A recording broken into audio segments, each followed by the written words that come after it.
This is the new bus terminal, about 3.5 kilometers outside of Neuquén. Apparently the first one we stopped at was the old one, but looked kind of new.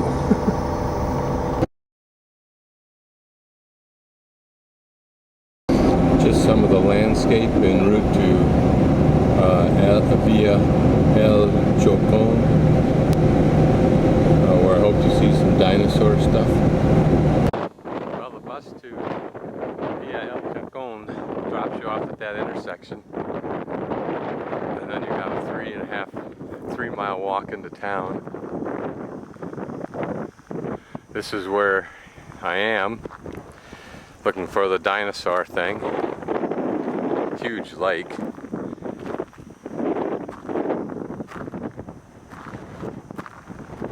And that's something to do with dinosaurs, but I don't know what. Sonia has brought me up here to see the dam.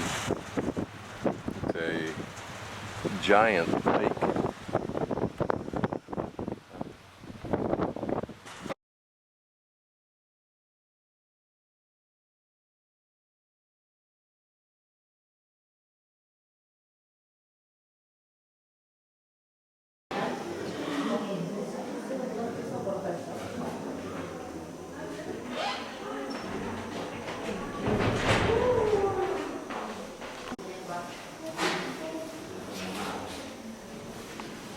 So this is the largest, I think, meat-eating dinosaur on Earth. Presumably bigger than Tyrannosaurus Rex.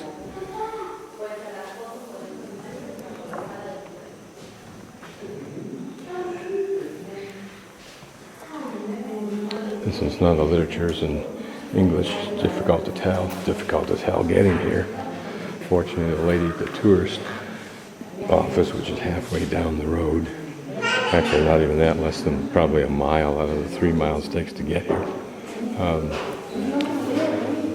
brought me down here. Also showed me the dam, and I think I get out of here on a bus at 3:15 or 3:30 that I simply wait for at the bus place, and it'll pick me up. Like an armadillo, but what it's doing here I don't know.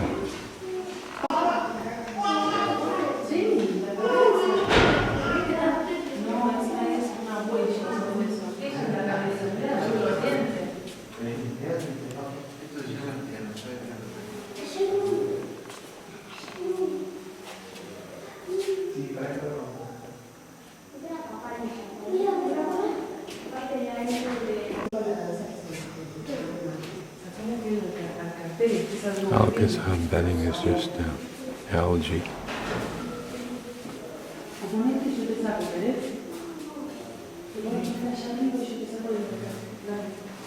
I think that's referring to the original tracks of the dinosaurs. This, I think, is the fossil of a tortoise in the same place that it was found, right where it was found.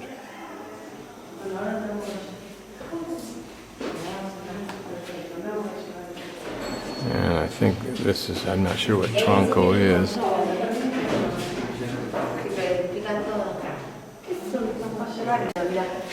At least I can do is video this and maybe read it, translate it later.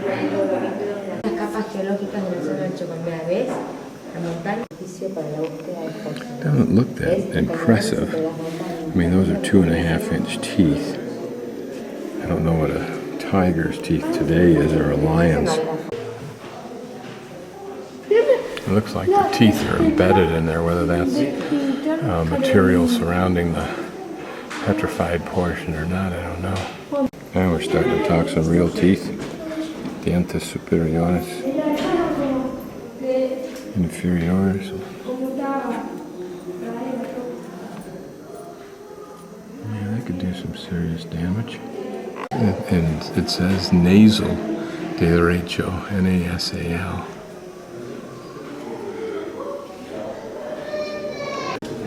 Apparently the right orbital cavity, or part of it, that must be the arched part there. These are skull fragments. I don't know what a palatino is, but there are one. More skull fragments.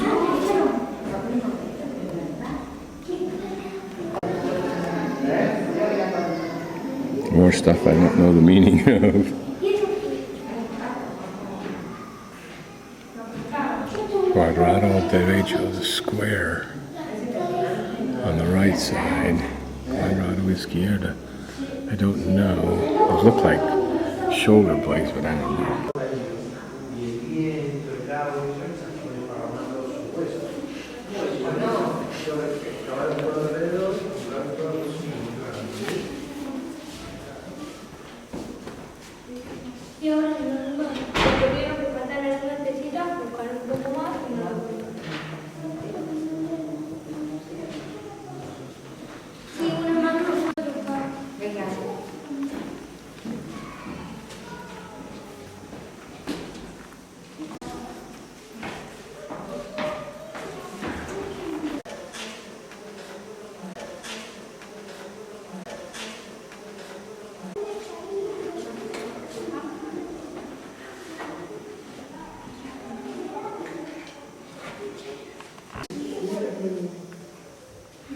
And these are the claws of the two large legs.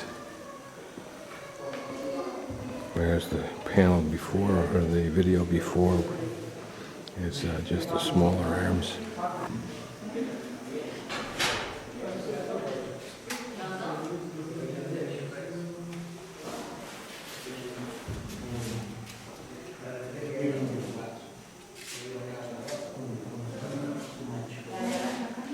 So it wasn't very old, and I mean in dinosaur history, at 65 million they were all gone. They've been around for 250 million roughly by then.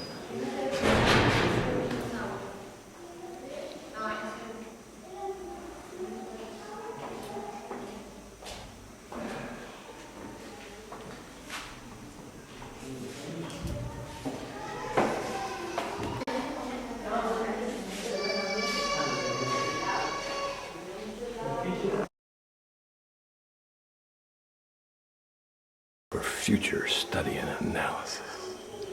So this is the construction of the dam.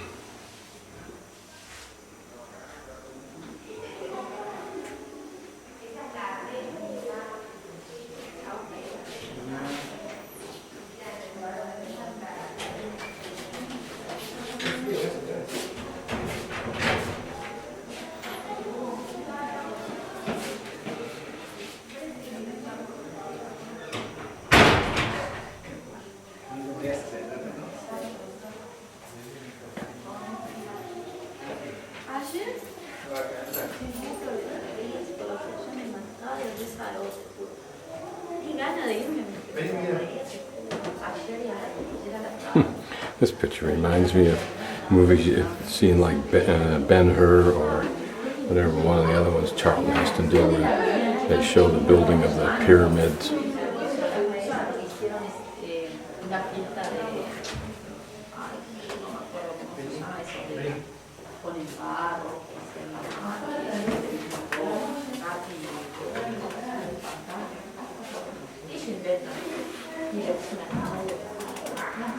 Not hard to see why water is not an issue in this country. These huge colossal lakes. And power shouldn't be an issue either.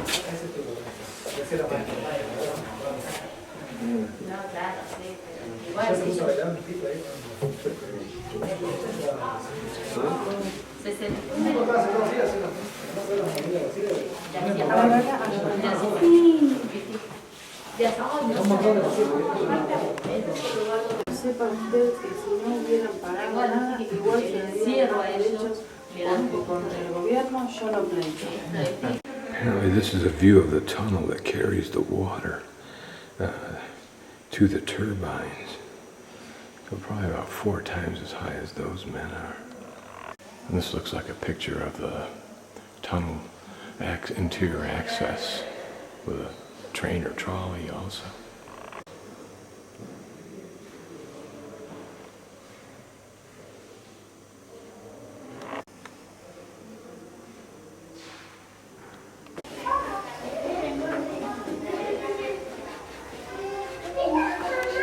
Well, Bustangori must have had something to do with office, maybe a local cowboy or local landowner. There's his mate set.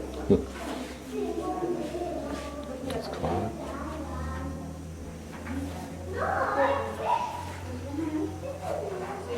Maybe his passport. Other identification. Graphic of Giganotosaurus Carolinii in the small town of, I think, Huinkiel. There is a large representation of this. This is the largest herbivore on Earth ever. You can read the stats. This is a vertebrae of this dinosaur. After the difficulty of getting here, listening to reading the Incompetent Guidebook, I have an eerie feeling it will be incredibly harder to get out to see this dinosaur representation, so I'll probably skip it. And if I can, go right into town and go right out of town to Bariloche.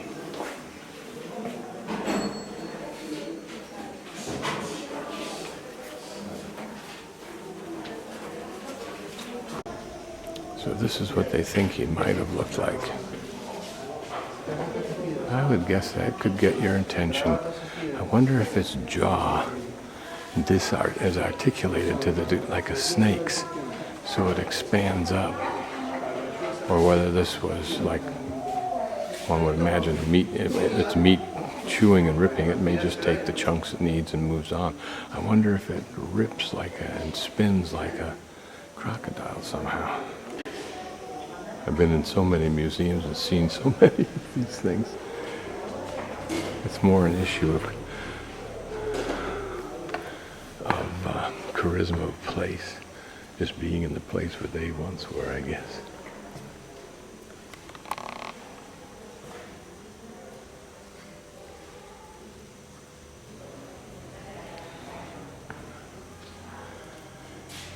Those are still substantial arms. They're longer than mine. So you think about what man can do with his arms. Now they're limited to 3 claws. But all they really got to do is hold on to it in order to rip it. It would be interesting to be a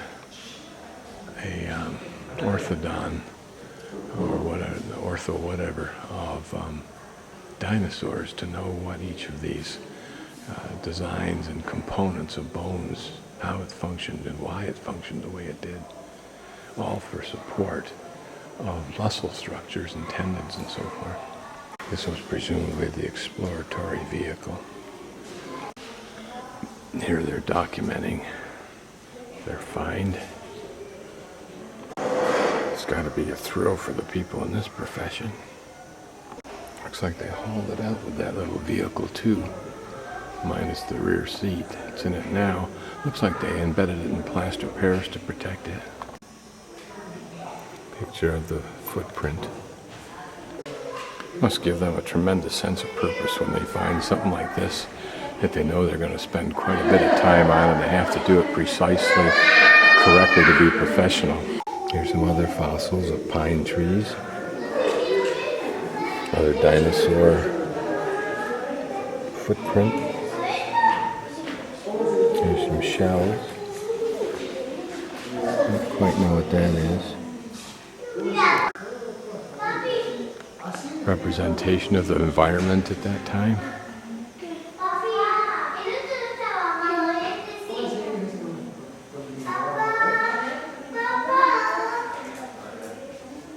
Looks like Brontosaurus, but it's probably their herbivore.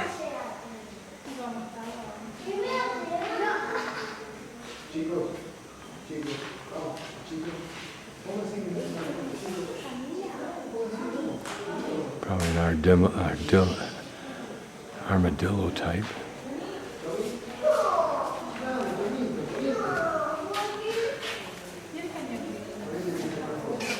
Notice the volcanoes in the background. This is something reasonably common just the worms and creatures that live and die on the mud surface underneath the water at the bottom. Part of a dinosaur egg. Close-up vision. Now you're looking at some mighty hefty teeth right there. That one I would guess to be about 8 inches long. Some of these about 5. These maybe 4. I'm guessing, and I'll have to wait till I read it, that these are stones dinosaurs used to grind up food. I think cows may do this, or other animals may do this.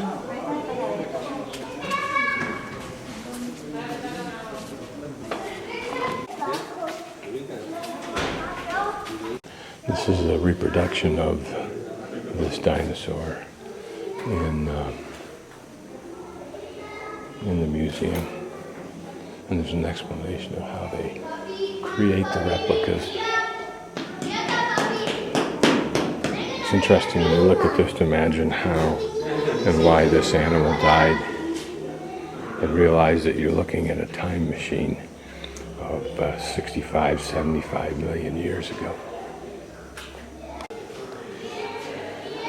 Giganotosaurus australis. I wonder if that's a reference to Australia. It's interesting that this animal's head is just about a little bit higher than mine right now. Of course, it has the capacity to raise that head. And this one is quite a bit above me with the ability to raise its head, as you can see.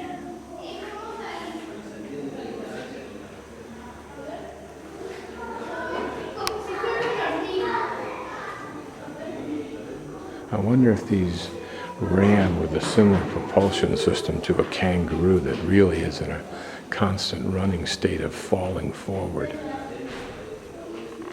And I wonder what the benefit was of the narrow skull and the narrow jaw. Notice an immediate contrast, this one's much wider.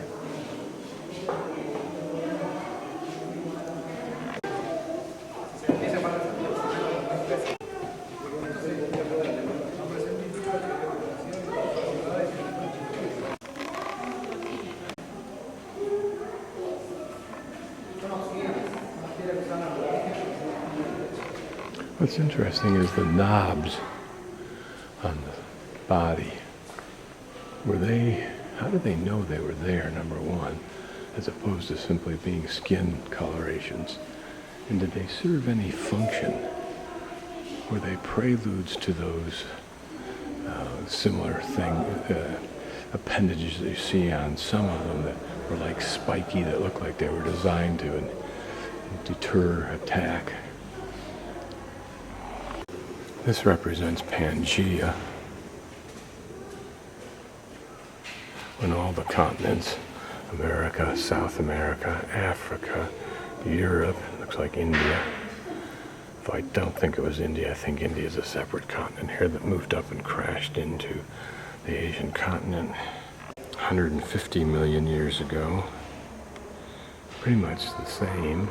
Now at 100 million years ago, 30 million years farther from the present, then these dinosaurs, you already had a separation that was probably significant between the continents, except for this one here. It'd be interesting to know if there's any evidence of evolutionary differentiation, like the giant version of the Galapagos.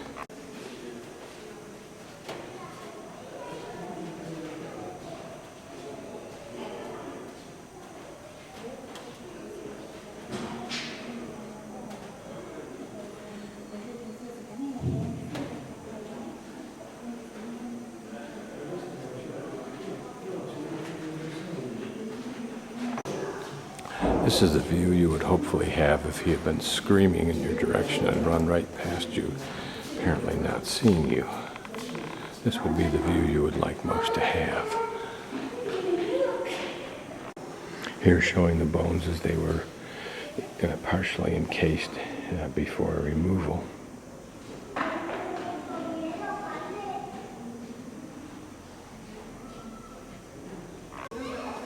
cute little representation.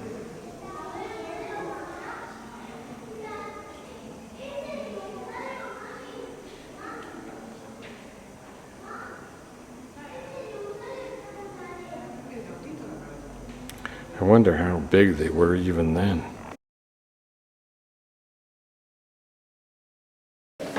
We'd stored fossils of turtles. Top of the shell. Notice how it breaks right along the obvious lines of the shell. I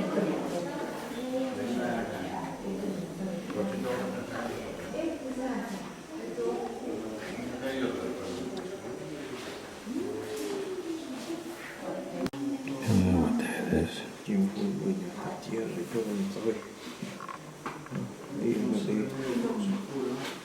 Oh, it must be a small turtle, a little baby turtle.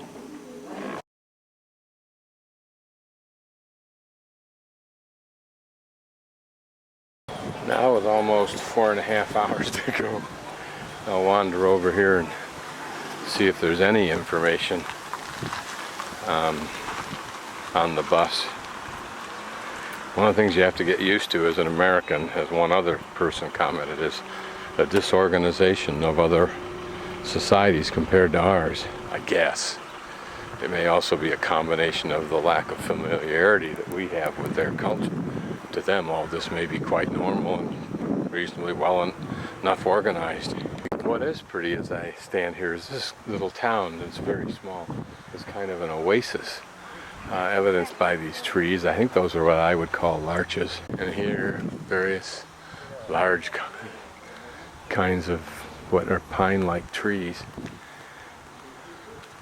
Some almost look familiar, and others don't look familiar at all.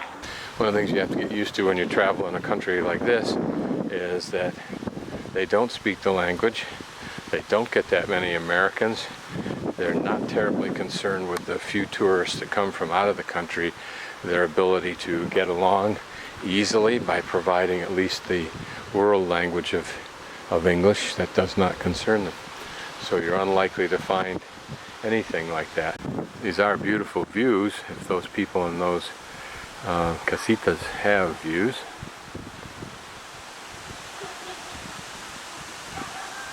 What the lake is used for in a recreational sense, I don't know. Those are white caps out there, so it's cranking pretty good with the wind. Appropriately here, the bathrooms are labeled for the mujeres y caballeros. As is commonly found, there's no toilet paper, even in much of things don't work or don't work well, including the bus ran out of toilet paper, which is not abnormal, but it's quite normal here. And things won't work, but you have to get used to it when you're in a third world country. That's just the way they operate. Nice little park area. There's a place for shops. Tourist office there, but it's Sunday, so that's closed. Then there's a little market. Looks like it has internet. There's also a kiosco, whatever that is. And then there's a grocery store there. Don't know what this area in here is. Again, a flagpole. It might be the school. Looks like a fire pit, although I don't know how it's used.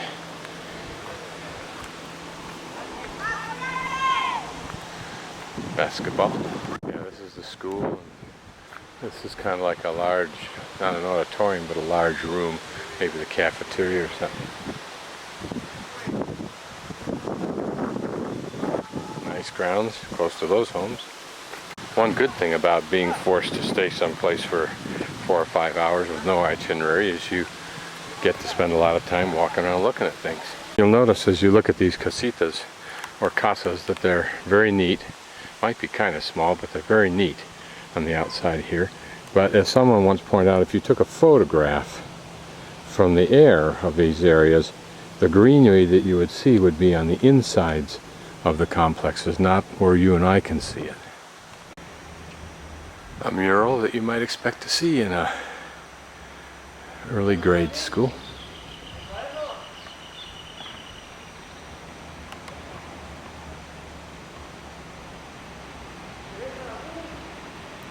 And the playground in there with what looks like relatively new equipment. Apparently violence in schools is evident even in a small, somewhat remote city like this. One nice thing is all of this area seems to be very nicely laid out and reasonably well maintained, if not just plain new. So here's some more of these little casitas, and I wonder if they weren't built, since they all look the same, by the electrical company or by the state to house the people who would take care of the electrical complex. Use of river rock here for landscaping. Now as you look at all of these houses, they obviously haven't been painted probably since the place was built. The paint's not only coming off, some of the stucco's coming off, and the color is running off of the tiles above.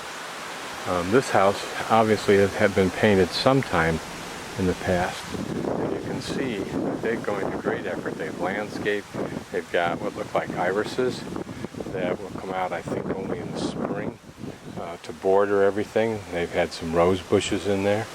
Here the repair is substantial, or the damage is substantial.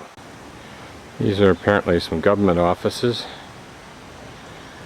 and right next to it is the hydrocarbon down Queen, which may be the company that runs the dam plant.